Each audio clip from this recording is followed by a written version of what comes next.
og i folkemunde kalder man den Lagkagen. Det var der, hvor der blev bygget et offentligt toilet i stedet for katedralen. Det er en fungerende kirke, så det er ingen shorts og tørklæde på, hvis man skal derind, ifølge mine informationer.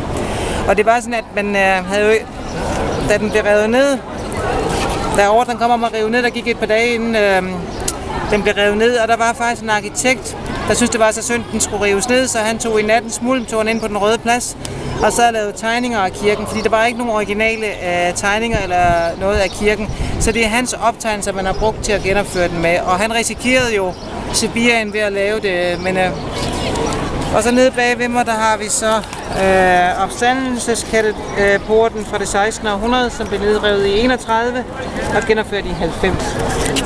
Og op på toppen kan I se den dobbelthovedede ørn af Tsar-familiens symbol.